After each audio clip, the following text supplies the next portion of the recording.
proyectos de biología teórica, utilizando herramientas matemáticas y computacionales para analizar y entender procesos biológicos. Ha publicado una gran cantidad de artículos en revistas indexadas de alto impacto y ganó el premio Le Grand Avancée Français en Biologie. El mismo premio le fue otorgado en junio de este año por la Academia de Ciencias de Francia. Okay. Nos va a hablar sobre entendiendo el desarrollo de las formas biológicas.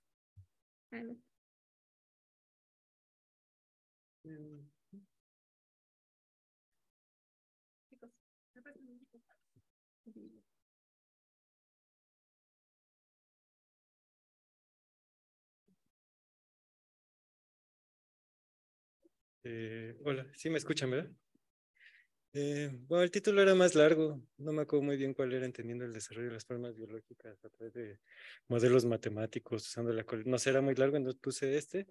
Y pues bueno, antes de empezar, pues agradezco mucho la invitación. No sabía muy bien cómo funcionaba aquí la universidad, pero la verdad es que a mí me pareció súper interesante. Y yo que trabajo en la UNAM, hay pocos foros como este para estudiantes y a mí me parece que eso está súper bien organizado, un muy buen esfuerzo. Y pues nada, pues gracias a los organizadores y todos pues por estar aquí, por la invitación. Entonces, pues antes de empezar así con lo que iba a presentar de trabajo, pues a forma de breve introducción. Ay, no puedo adelantar con este, ¿verdad? ¿O sí? Es que creo que yo les conecté el adaptador y no sé si ese era el que... Sí, parece.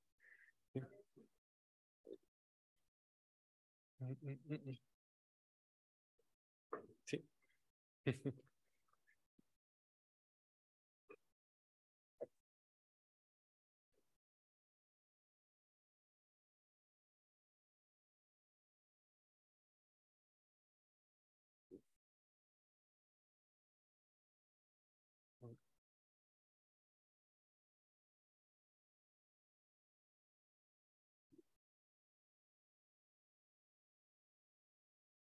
Bueno,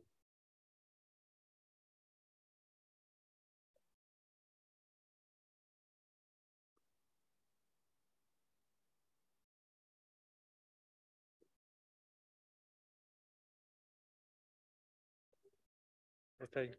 Sí, me pasas la siguiente, por favor. Me pasas la siguiente, por favor. Gracias. Es que son un montón, no.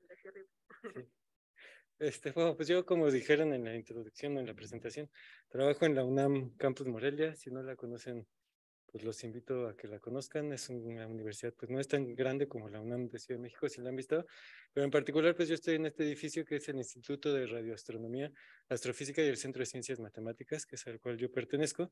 Y ahí dentro, pues tal vez ya para ustedes que están en licenciatura eso no guarda tanta relevancia, pero si me pueden pasar la siguiente, pues hay varias carreras, varias de ciencias exactas, ciencias de materiales sustentables, geociencias, TICs, y si le sigues adelantando, pues hay también algunas de ciencias naturales, ambientales y ecología, pero en particular pues tenemos un posgrado, también como aquí, que si le pasas a la siguiente, porfis, que es el PCCM, que es el posgrado conjunto en ciencias matemáticas, que se llama conjunto porque pues está conformado tanto por la universidad, por la UNAM, como si le pasas la siguiente, por la Michoacana, ¿no?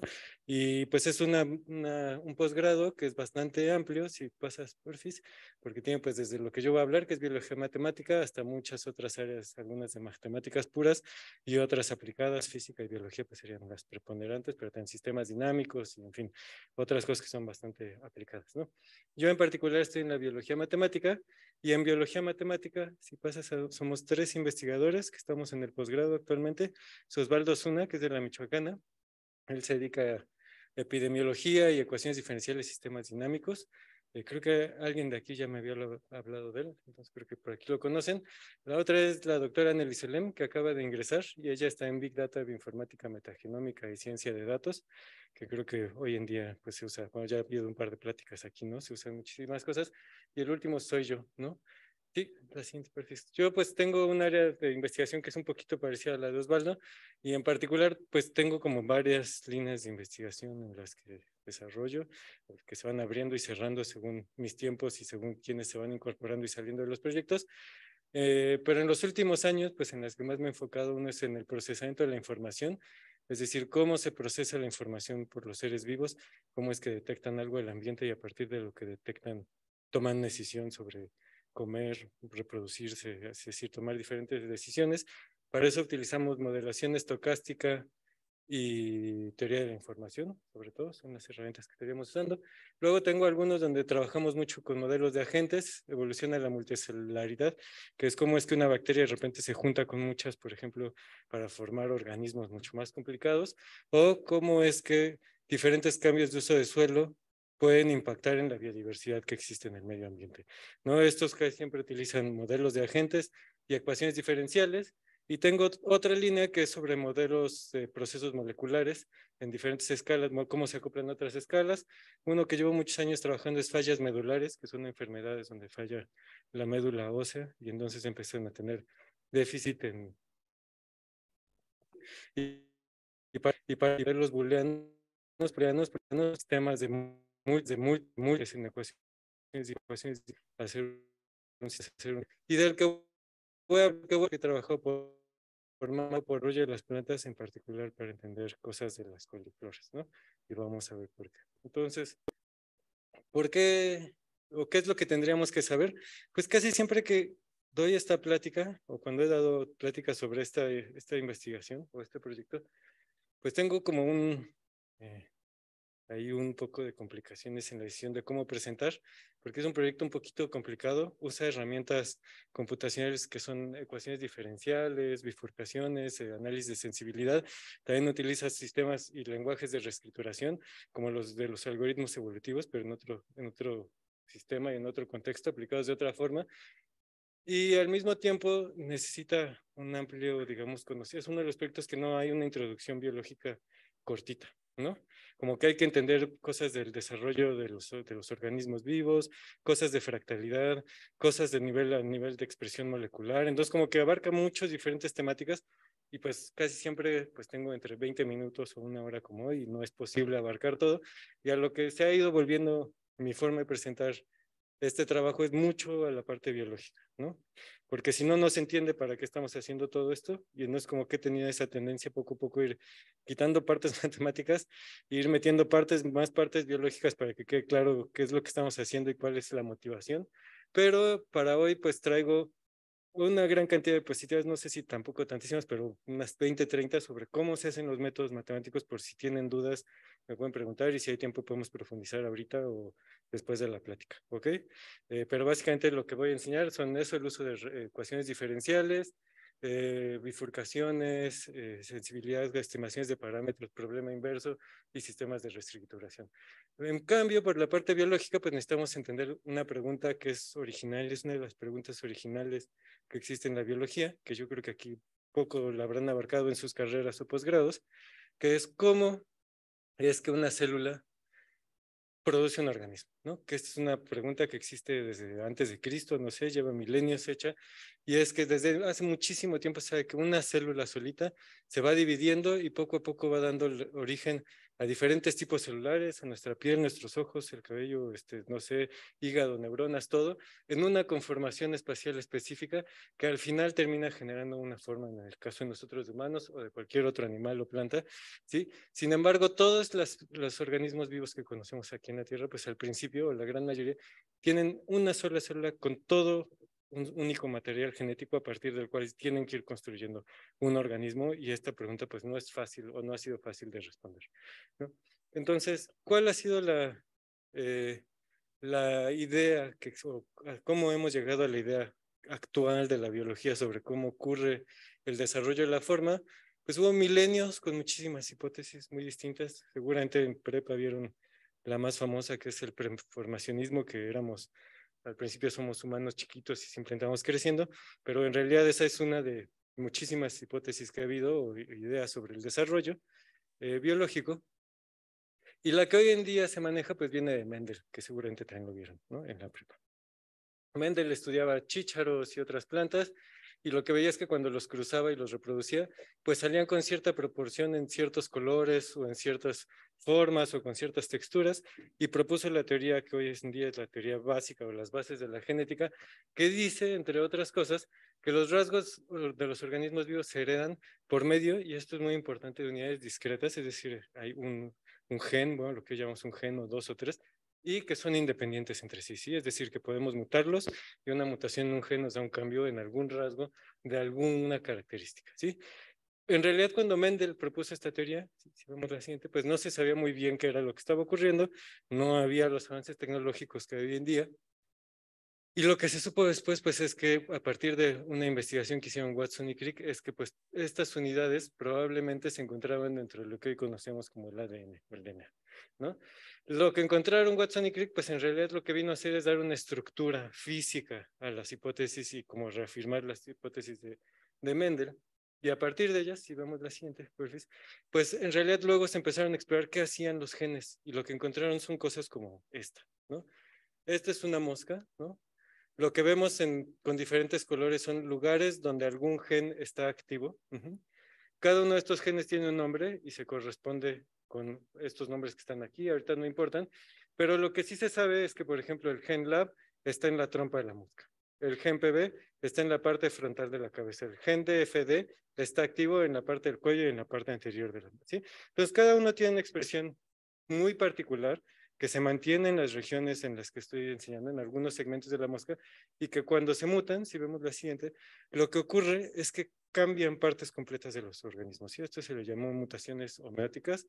Entonces, si uno muta, por ejemplo, un gen que se llama, de esos que les enseñé, que se llama ultravitórax, lo que ocurre es que estas patas que estaban aquí, o unas como cositas que tiene aquí, en lugar de formarse de forma, como se ocurre de forma habitual, lo que ocurre es que generan otro par de alas. Y entonces, a partir de los genes homeóticos, que luego sí va a ver que están en todos los organismos, están en plantas, están en nosotros, los compartimos entre gusanos, moscas, ratones, humanos, entre todos, pues si tú hacías mutaciones, podías transformar, por ejemplo, una pata o un ojo en una pata, ¿no? Cosas así.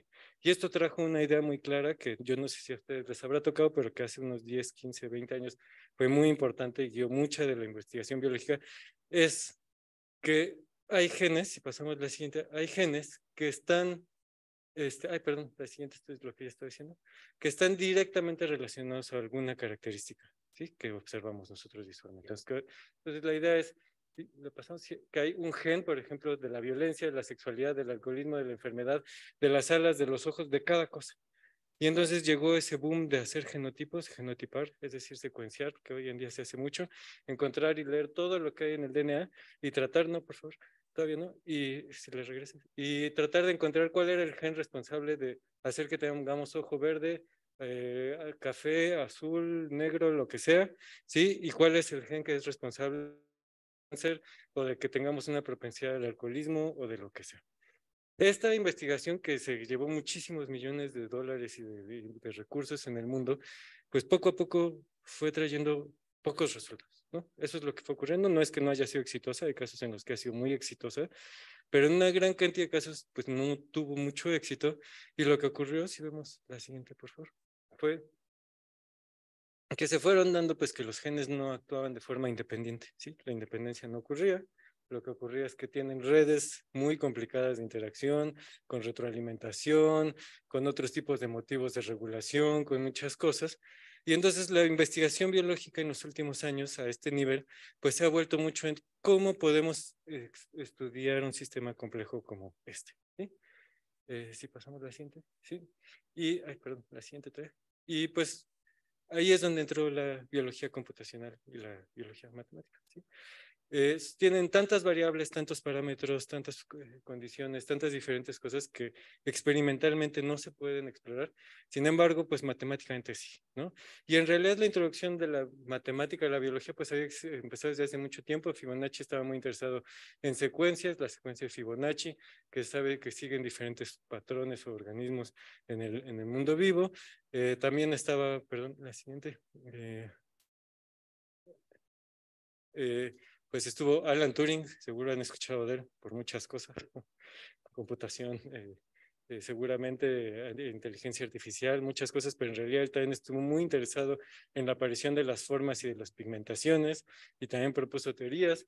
Hubo gente como, perdón, la siguiente perfil, como John Snow, que aquí ya hemos visto varias pláticas, que fue el que empezó a iniciar, perdón, el que comenzó a hacer modelos de epidemiología, ¿no? Y permitió encontrar dónde se encontraban algunos focos de origen del cólera y parar una serie de epidemias hace mucho tiempo. Hubo otros trabajos como, perdón, la siguiente, como el de Darcy Thompson, que estuvo muy interesado en la geometría y cómo cambios geométricos podían generar variaciones morfológicas. Entonces, en realidad ha habido mucho, pero fue hasta hace poco, si vemos la siguiente, que en realidad se empezó a tomar con un poco más de seriedad. Uno de los trabajos más importantes, pues, fue el de Alan Turing, ¿no? Alan Turing lo que dijo es que, o lo que estaba interesado, si me pasa la siguiente perfil, era una de las cosas, como él estaba interesado, seguro lo saben, en muchas cosas, en biología no fue la excepción, y entre las cosas que estaba interesado es cómo es que se generan los patrones de pigmentación que están en los diferentes animales.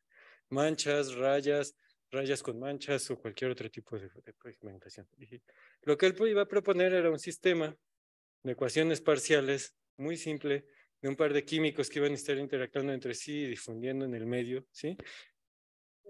Y con este modelo, lo que él iba a demostrar, aunque ahorita no lo vamos a estudiar, pero es muy interesante, es un artículo del 52, lo pueden leer, está de todos los niveles. Alan Turing, yo creo que era un muy, no solo prolífico, sino muy claro, porque maneja al principio del artículo las cosas más sencillas y va profundizando hacia cuestiones más complejas, si les interesa.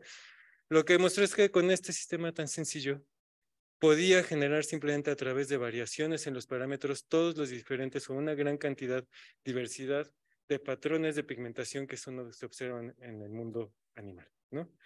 A partir de Turing y con los años, pues en realidad se han ido haciendo muchos modelos matemáticos. Están los de Turing, que son muy famosos, pero se han hecho modelos para entender, por ejemplo, cómo es que se generan estas espirales en las plantas, que son muy famosas porque siguen la secuencia de Fibonacci. Son unos modelos muy interesantes, no muy complicados. Cómo es que se dan comportamientos colectivos, como los cardúmenes, ¿no? De peces. Cómo es que organismos unicelulares, es decir, células solitas, se pueden comunicar para empezar a formar estructuras más complicadas. Cómo es que se coordinan las neuronas para generar diferentes tipos de mensajes.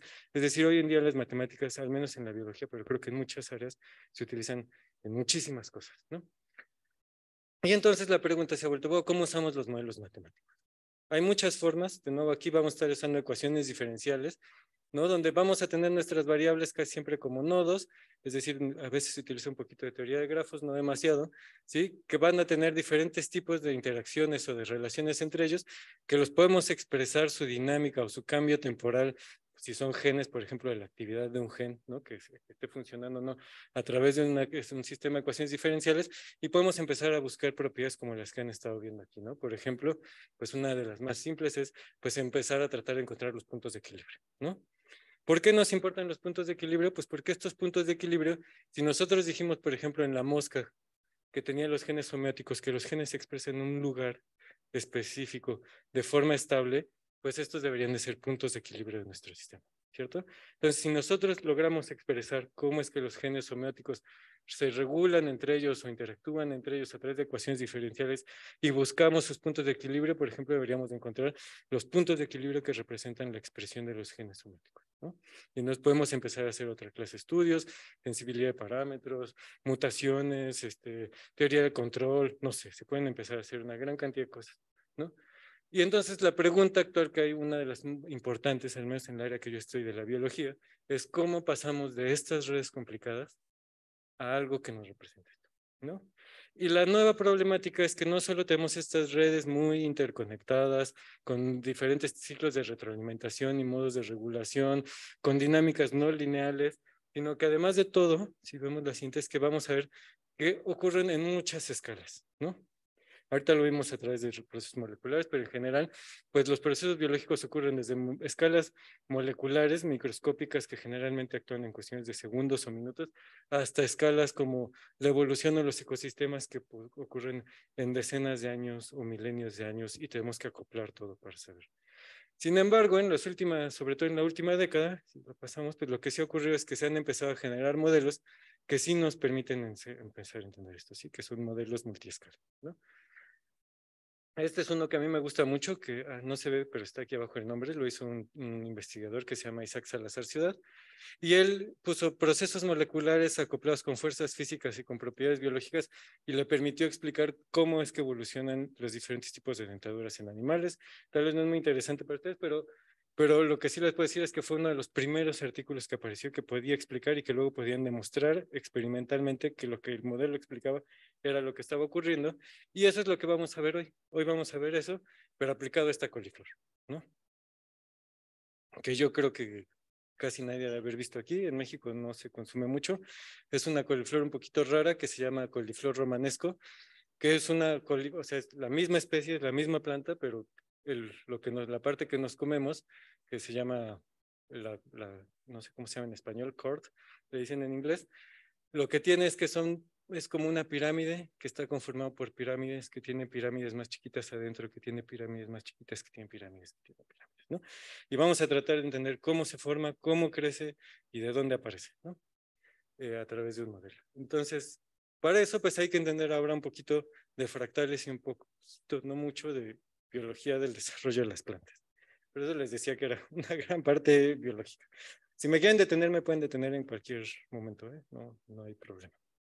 Entonces, pues, ¿qué son los fractales? Seguramente aquí ya muchos lo saben. Si pasamos al siguiente, pues son objetos que tienen, esta es la propiedad que yo digo que los caracteriza a todos, que tienen una estructura infinitamente irregular, que básicamente significa que no tienen líneas rectas, ¿cierto?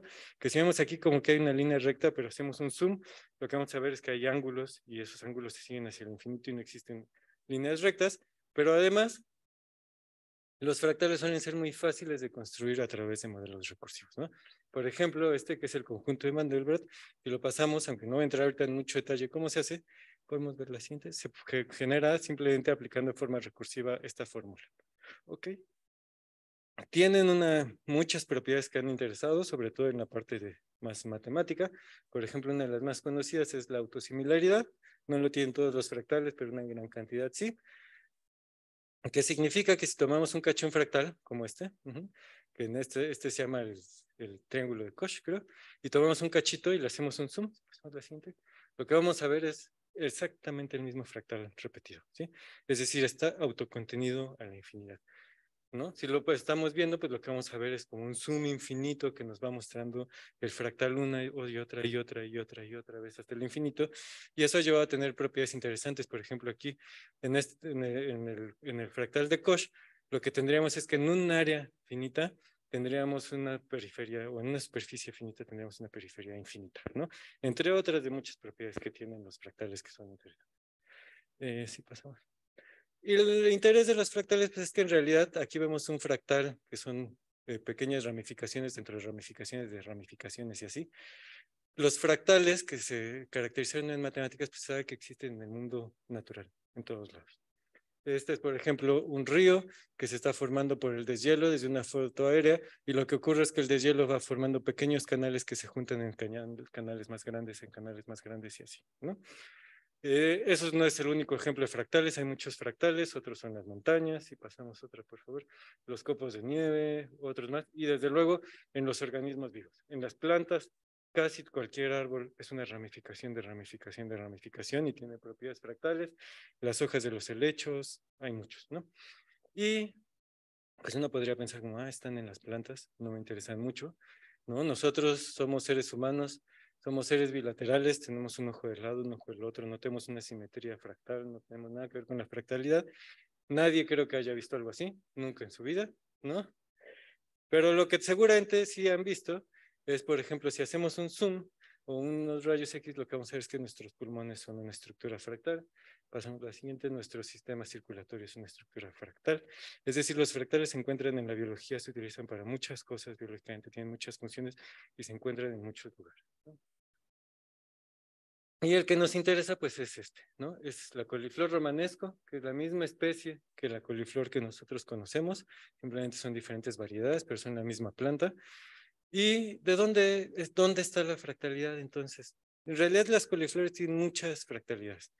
La que a mí más me gusta, no es la única, pero tienen varias cosas fractales, es que si nosotros vemos, pues las coliflores siguen estas espirales que a lo mejor han visto que dicen que siguen la serie de Fibonacci, tienen un número de espirales hacia un lado contra el sentido del reloj, y otro número de espirales, que sería otro número de la secuencia de Fibonacci, siguiendo contra el reloj. Pero si nosotros vemos un cachito de la coliflor y nos acercamos, lo que vamos a ver, si pasamos la siguiente, es que esta estructura de espirales se va a repetir, y si tomáramos un cachito chiquito que está aquí, las mismas espirales se encontrarían dentro de la coliflor, y si nos fijamos dentro de esas, también tendrían las mismas espirales, varias veces, unas 7 u 8 veces, ¿ok? Entonces, si pasamos la siguiente, entonces, pues, ¿de dónde viene la coliflor? Porque si queremos hacer un modelo, pues tenemos que entender qué es lo que vamos a modelar un poquito. La coliflor cultivada en realidad viene de un proceso de domesticación de una planta que consumimos bastante, aunque no lo sepan también, porque se genera a veces aceite de ella. Se domestica y lo que ocurre es que las ramificaciones que tiene se compactan, ¿no? Y en lugar de generar esta planta que está así, parece que se genera esta. Es de la familia Brassicaceae. Y en la familia Brassicaceae también está esta otra planta, que esto va a ser importante. Esta planta se llama Arabidopsis. No sé si la conocen. Ah, me esperas. Arabidopsis es como el ratón de las plantas, ¿sí? Casi todo se hace experimentalmente para entender en los humanos a través de ratones. Bueno, en las plantas el ratón sería esta planta Arabidopsis y es prima hermana de la coliflor. Y lo que se sabe en Arabidopsis, ahora sí, por favor, es que si se mutan ciertos genes, en lugar de generar esta estructura normal, se generan pequeñas coliflores, ¿ok? Entonces, ¿de dónde salen estas coliflores? Podemos ver la siguiente, por favor. Otra, por favor. Bueno, pues en Arabidopsis viene de un mutante que va a hacer unos cambios en una región muy pequeña que se encuentra aquí en la punta de las plantas que se llama meristemo.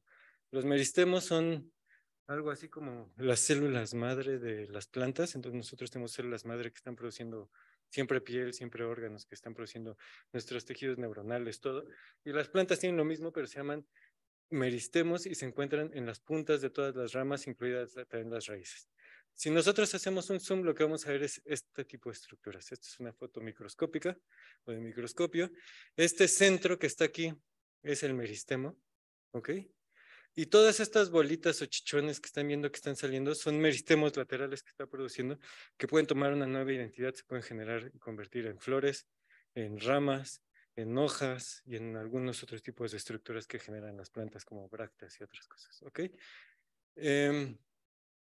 Entonces, ¿cómo es que la pregunta que uno se tiene que plantear es, bueno, cuando uno ve una planta normal en la naturaleza, lo que ocurre es que estas flores que antes veíamos que se estaban alejando a través de la elongación de las ramificaciones, lo que ocurre ahora es que se compactan y no se transforman en flor, ¿sí? Y entonces, si nosotros queremos entender eso, pues tenemos que entender cómo puede ocurrir ese proceso y en particular, si lo queremos controlar a nivel biológico, tenemos que saber molecular o genéticamente qué es lo que está ocurriendo. Entonces, para entender eso, si pasamos a la siguiente, por favor. Bueno, pues tenemos que entender cuál es la red de regulación que está detrás de la diferenciación y del comportamiento de los meristemos, que dan origen, por favor, a una flor normal, pero que cuando se mutan, en lugar de generar estas flores que se alejan y se alargan, por favor, la siguiente, cuando se hacen mutaciones, perdón, son estas cruces, y la siguiente, lo que va a ocurrir es que se generan estas estructuras tipo coliflor, ¿ok? Si pasamos a la siguiente, por favor. Esta es la pregunta, y entonces, ¿cómo ocurre? Y vemos la siguiente, por favor. Entonces, esta es la foto del meristemo. ¿Cómo se regula? Pues lo voy a simplificar, porque si no, estarlo haciendo en esta imagen es complicado. Voy a decir que esto es el meristemo, ¿ok? Que esto que está aquí arriba es el meristemo central y estos chichoncitos que están aquí son los meristemos laterales que se están generando, ¿ok? ¿Qué ocurre en un meristemo? Si pasamos la siguiente, lo que ocurre, otra, por favor, eso es lo que acabo de decir, es que va a haber un gen que va a estar activo en el meristemo que está aquí en el centro. Este gen se llama TFL1. Yo le he ido cambiando el nombre para tratar de hacerlo más didáctico, sobre todo cuando no estoy con biólogos que no están acostumbrados a seguir muchos nombres de genes. Y entonces le llamo el protector del tallo, porque donde se expresa el TFL1 o el protector del tallo, esa parte va a mantener una identidad de tallo y va a seguir creciendo sin diferenciarse, ¿ok? Cuando este meristemo central es joven, lo que ocurre con los meristemos laterales que va generando es que, por favor, otra, es que van a generar esa misma identidad, ¿sí? Van a generar una identidad que va a tener al protector del tallo y entonces vamos a generar ramas dentro de ramas, ¿ok? Sin embargo, conforme, sí, por favor. A ver. Así, vamos a ver una planta, las flechitas son tallos que genera tallos laterales dentro de su tallo, ¿ok? Si nosotros vemos lo que ocurre conforme crece este meristemo principal, la siguiente, por favor. Pues lo que va a ocurrir, otra más, por favor, es que cuando va creciendo o va madurando o va envejeciendo este meristemo principal, van a empezar a aparecer señales de floración. Estas señales de floración van a inducir a otro gen que yo le llamo el inductor floral en todos los meristemos laterales, ¿ok? Y lo que ocurre es que el inductor floral y el protector del tallo interactúan entre ellos. En particular, si vamos a la siguiente, por favor. Es que el protector del tallo lo va a inhibir al inductor floral, entonces no puede invadir el meristemo principal, el cual puede mantenerse como tallo, pero por otra parte, el inductor floral va a activar otro gen que le da la identidad, que dice no solo vas a hacer flor, sino que tu identidad es de flor, ¿sí? Ellos dos se activan el uno al otro y entonces como se están autoactivando o se están activando los dos, son capaces de mantener su actividad. Ahora, ¿por qué no parece que el protector del tallo invada? Pues lo que ocurre, si vemos la siguiente, es que el de la identidad floral lo inhibe y no permite que invada. Y entonces genera una bifurcación, ¿sí? Pasamos de una planta que tenía un punto de equilibrio estable, que era ser tallo, a una nueva planta que ahora va a tener una biestabilidad, que dependiendo de las condiciones iniciales en las que esté y las señales de floración, pues va a poder generar un tallo o una flor, ¿ok? Sí, pasamos a la siguiente. No. Lo que ocurrió, perdón. No, sí, la siguiente, que se va a ver aquí. Entonces, conforme crece una planta, primero genera tallos y después empieza a generar flores a sus lados. ¿Ok? Nosotros hicimos un modelo de ecuaciones diferenciales y aquí voy a hacer el primer gran salto. Si quieren, puedo explicar el modelo de ecuaciones diferenciales, pero me lleva como 15 minutos. Sí lo traigo. Entonces, si alguien está interesado, sí lo podemos ver. Tiene bases genéticas muy específicas, parámetros biológicamente relevantes y varias cosas. Pero según yo, ¿cuánto tiempo me queda ahorita? Perdón.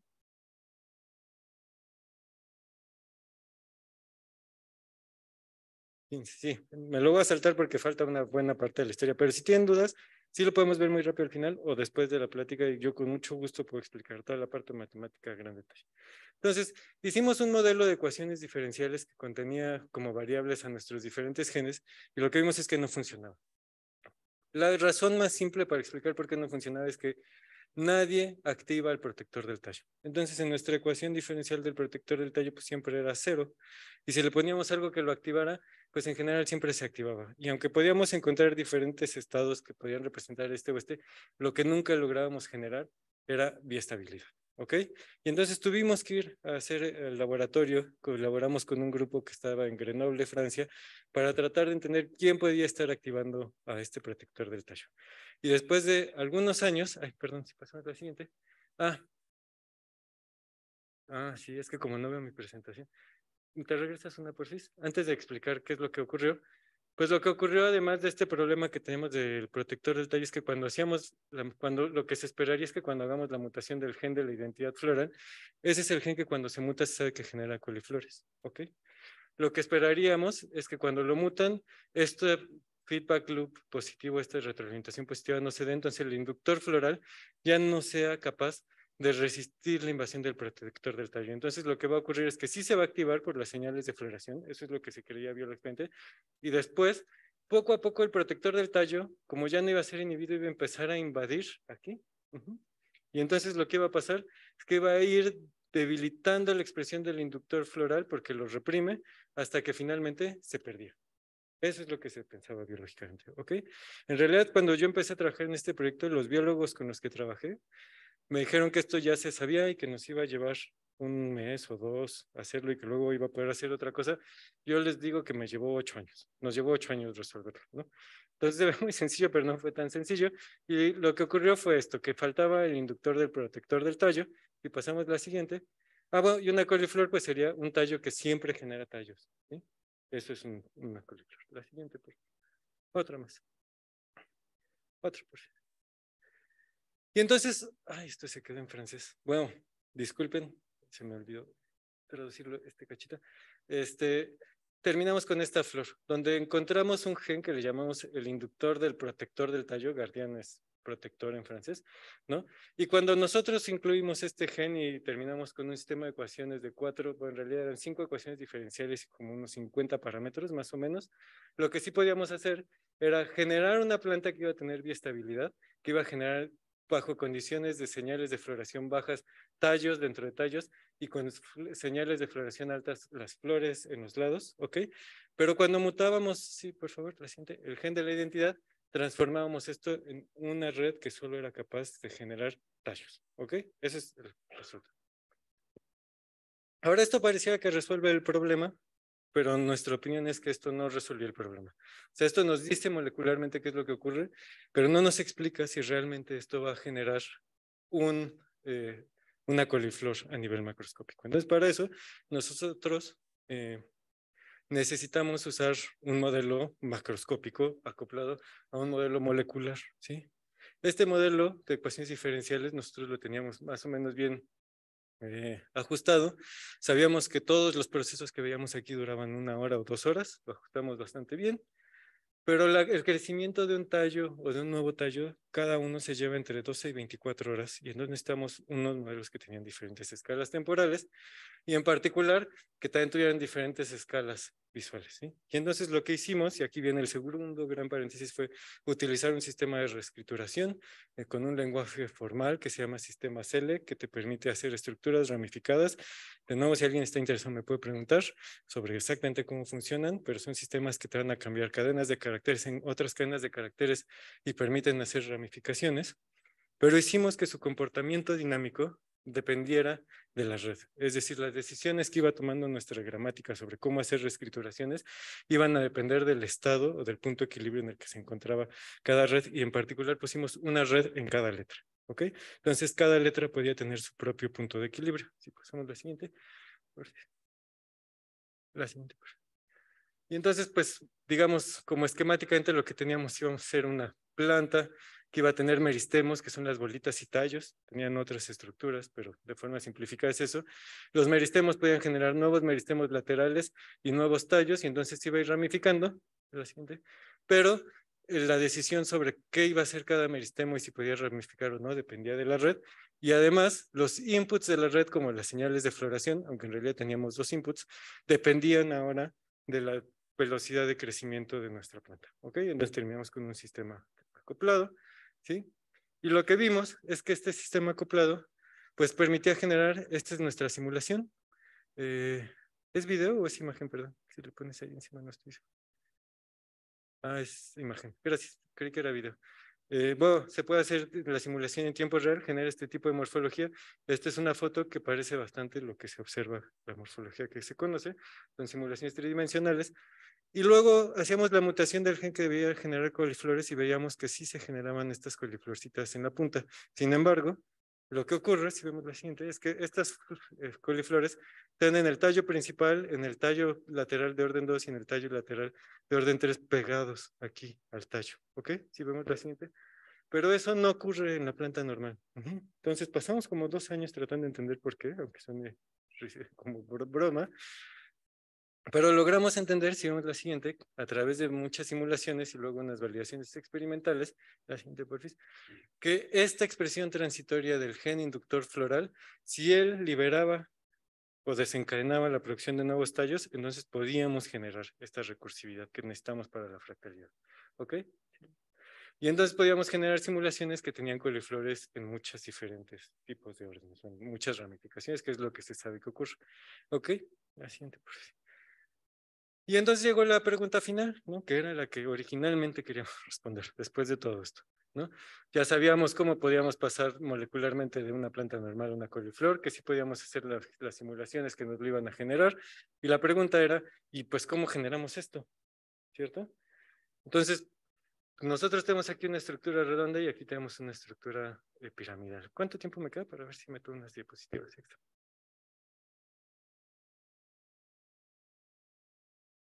Ah, entonces sí me da tiempo de explicarlo.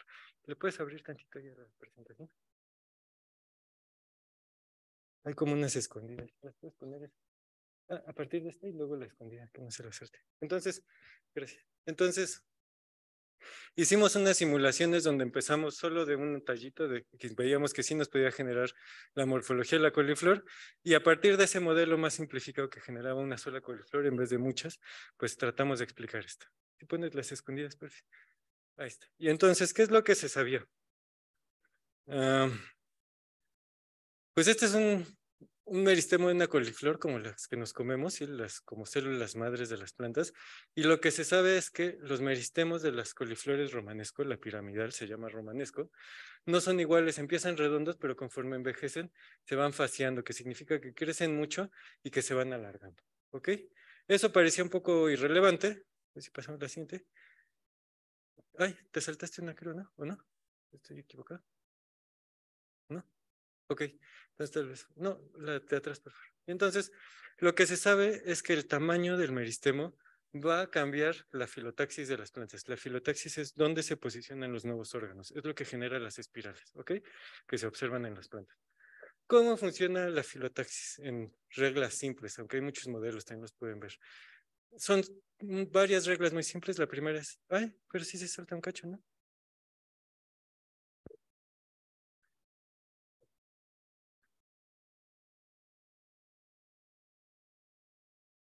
Sí, no pasó todo.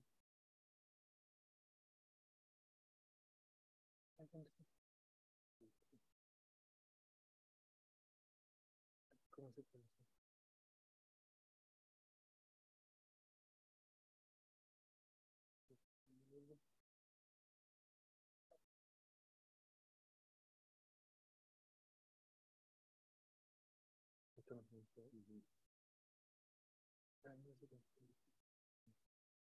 Es que no, aquí le podía poner desde acá.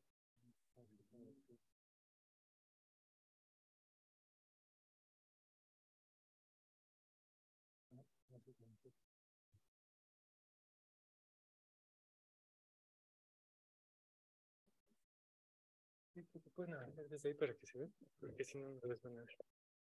Entonces, ¿qué es lo que pasaba? Lo voy a poner ahí porque si no se lo saltan en las diapositivas. Son 4 reglas sencillas para entender cómo es la filotaxis. La primera es que en el centro de un meristemo, que sería... Ay, ajá, así. Es que se saltan las reglas. Sí, no sé por qué.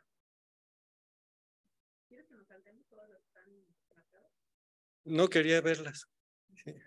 Lo que quiero es que las vean, pero cuando le dan a adelantar se las salta como 4. Pues ahora debería aparecer todo lo que estaba ahí, pero cuando lo quitan de pues, así. Bueno, sí, así déjalo si quieres, ya lo veo. Entonces, ¿qué es lo que ocurre? En el centro de un meristemo, que sería este, o el círculo que está aquí atrás de todos estos, solo que no se ve también, lo que ocurre es que se sabe que no se van a formar nuevos órganos donde está un meristemo, ¿ok? Y el único lugar donde se pueden formar nuevos meristemos, que les llaman primordia al principio, son en las zonas laterales del meristemo, ¿sí? Como en la periferia, en la zona vecina. Entonces va generando, por ejemplo, aquí está el primer meristemo lateral, 2, 3, 4, 5, 6. Y lo que ocurre es que cada pequeño meristemo lateral que ocurre va a inhibir también, ¿sí? Es decir, va a tener un campo de inhibición que no va a permitir que se forme tampoco ningún meristemo cercano a él, ni en su centro ni en su vecindad, ¿ok? Sin embargo, las plantas lo que ocurre es que pues van creciendo y al ir creciendo, estos meristemos se van alejando poco a poco y entonces su centro, su radio de inhibición se va alejando y esto genera nuevos espacios donde pueden aparecer nuevos meristemos, ¿ok? Gracias al crecimiento. Y esto es lo que va decidiendo, entonces si esto va creciendo, aquí se genera el nuevo, y si siguiera creciendo, seguramente por aquí se generaría el siguiente, y luego el siguiente aquí, luego el siguiente aquí, y luego el siguiente aquí. Siempre sigue en el mismo ángulo, que le llaman ángulo dorado, y eso permite generar las espirales que siempre observan. ¿Ok? Entonces, si pasamos a la siguiente, todavía sin verlo en pantalla, perfecto.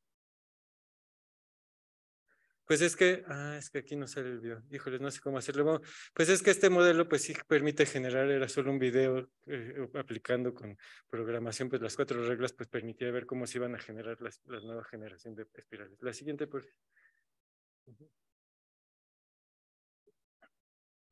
Y este modelo, del filotaxia, pues va a tener dos parámetros principales, los radios, que son los radios de inhibición, ¿sí?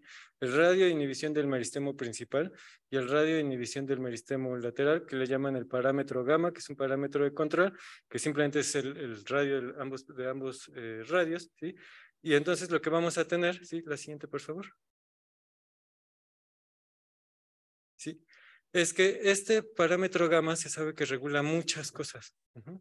En particular, regula, por ejemplo, el número de espirales que vemos. Entonces, cuando el radio es muy grande, se ve que las hojas aparecen una a 180 grados, la siguiente a 180 grados, o 180 a 180. Pero conforme gamma se hace más chiquito, empiezan a aparecer espirales, primero 2 y 3, luego 5 y 8, 55, 89, van apareciendo todos siguiendo la secuencia de Fibonacci. Ok, la siguiente, por favor.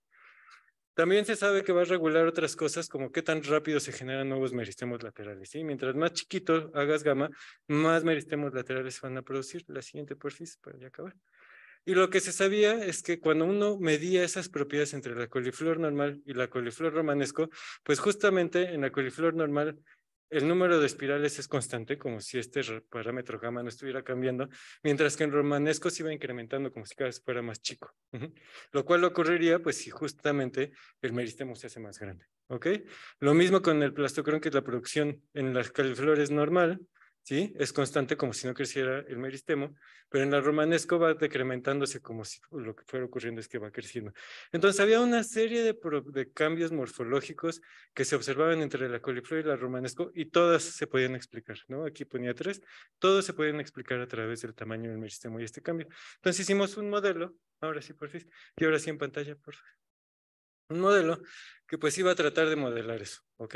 Entonces nosotros tomamos nuestro modelo de reescrituración, pusimos un tamaño de talla del meristemo y hicimos una simulación con un tamaño de talla constante, volvimos a generar lo mismo. Lo hicimos más grande y genera esta morfología, que si la vemos, pues la siguiente porfis, sería la morfología de la romanesco, ¿sí? Entonces, ¿qué es lo que está ocurriendo? La siguiente porfis. Ah, no, entonces esa porfis, la anterior. Entonces, ¿qué es lo que está ocurriendo? La anterior porfis. Pues lo que está ocurriendo es que cuando nosotros hacemos esta modificación, el meristemo principal empieza a acelerar su crecimiento, ¿ok? Y como va acelerándolo, esto que antes estaba embebido dentro de la estructura misma empieza a sobresalir. Estos meristemos laterales empiezan a una velocidad inicial cero, que es la más lenta, ¿sí? Y entonces poco a poco van también acelerando y entonces empiezan poco a poco a destacar. Y lo mismo va a ocurrir con los que están en el siguiente orden y lo mismo en el siguiente orden. Y esto nos permite tener la misma estructura que tenemos aquí en forma piramidal, que lo único que hace es que destaca la espiralización que aquí no es tan visible por la sobreacumulación, ¿ok? Y entonces dijimos, bueno, ¿se puede probar experimentalmente o no? Y entonces lo que hicimos fue, pues tomamos Arabidopsis, la planta modelo, hicimos la mutación que genera coliflores, vimos que eran coliflores redonditas, y lo siguiente que hicimos fue, pues tomar un mutante que iba a cambiar el tamaño del meristemo. Y cuando nosotros cambiamos el tamaño del meristemo, lo que podemos ver ahora, pues es que cambia una forma cónica que va a empezar poco a poco a generar conos dentro de conos que nosotros decimos que es de tamaño tipo romanesco. ¿Ok? La siguiente perfil. Y entonces, pues, ¿cuáles son las conclusiones de este trabajo? La mutación de un gen de identidad ocasiona, esto es como lo más evidente, ¿no? La producción de tallos donde habría flores. Estos mecanismos se repiten debido a la expresión transitoria del gen que permite que se generen más tallos dentro de más tallos. Y finalmente, la morfología romanesca aparece debido a una aceleración en la tasa de producción de los meristemos laterales que permite que unos se distingan de los otros, ¿ok? Y entonces, pues esto es como lo que nosotros logramos entender. Es una pregunta que no es tan trivial, como que yo creo que nos llevó 8 años, más o menos.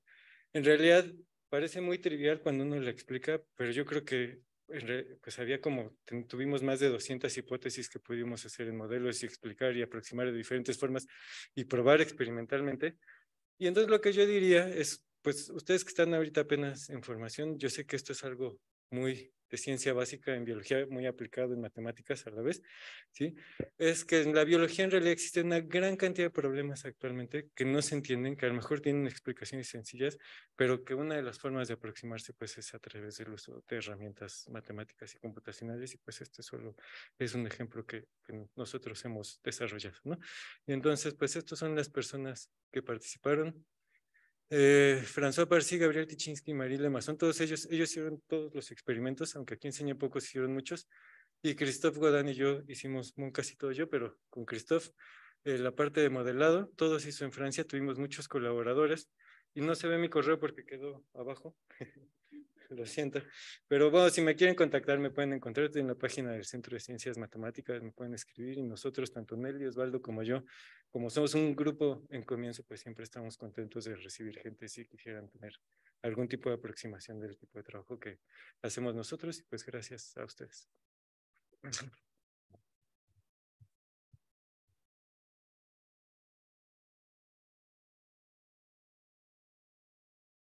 Bien, ¿preguntas que le quieran hacer al doctor?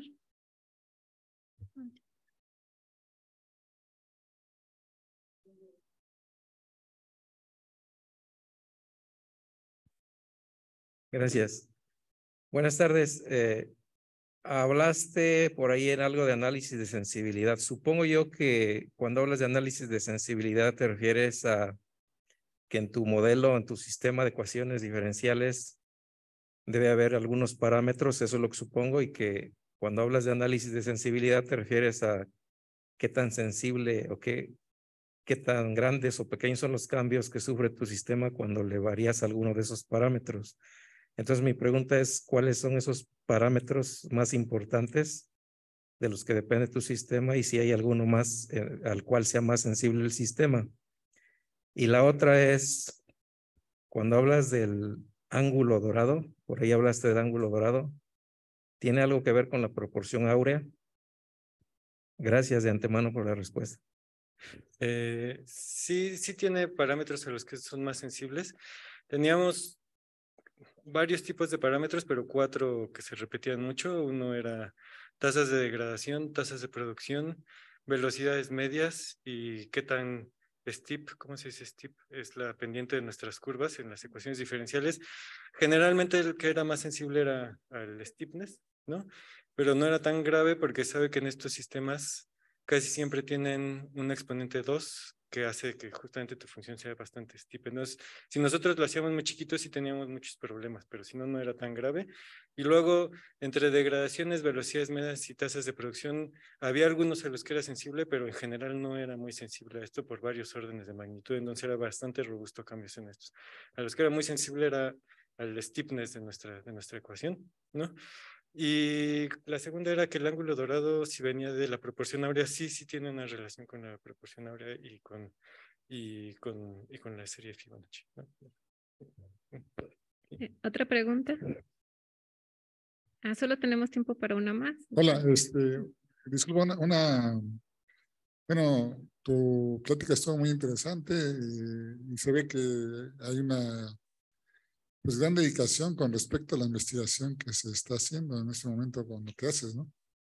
Pero mi pregunta es más que nada acerca de que nos platiques de manera breve tu experiencia de cómo surgiste como investigador y qué tips nos podrías dar a las personas que nos podemos dedicar a la investigación, algunas sugerencias o algunas anécdotas que tú hayas pasado con respecto a la formación de como investigador que tú eres, ¿no?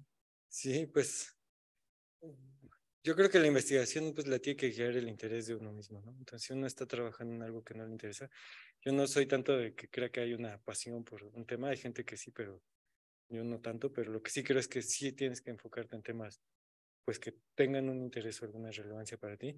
Y el día que llegué estuve hablando con Virgilio y recuerdo que una anécdota que sí me sigue marcando, que es interesante, es que pues los que se van a dedicar a matemáticas aplicadas van a tener que hacer trabajos de colaboración interdisciplinaria.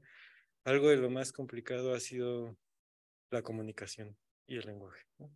Entonces, pues al menos en mi experiencia, entenderme en grupos de computólogos, biólogos, físicos, ingenieros, no sé qué, hay muchos problemas de comunicación. Y entonces, pues los primeros trabajos que yo tuve, sobre todo el primero, que fue con un ingeniero que está en el IMAS, que se llama David Rosenblut, yo creo que los primeros 6 meses o el primer año fue darnos cuenta que no estábamos entendiéndonos porque no sabíamos hablar entre el uno y el otro. Entonces, como que ese periodo de aprendizaje, comunicación entre diferentes disciplinas, pues es muy enriquecedor, muy frustrante y muy necesario, pero en realidad creo que, que es indispensable porque si no, llegar a profundizar en diferentes temáticas como este caso de la cultura no es posible hasta que te logras entender con la gente que estás trabajando y eso pues lleva mucho tiempo. Pero, tal Ok, vez eso. si tienen más dudas, los invito a que se acerquen con el doctor. Le damos las gracias y le hago entrega de su constancia.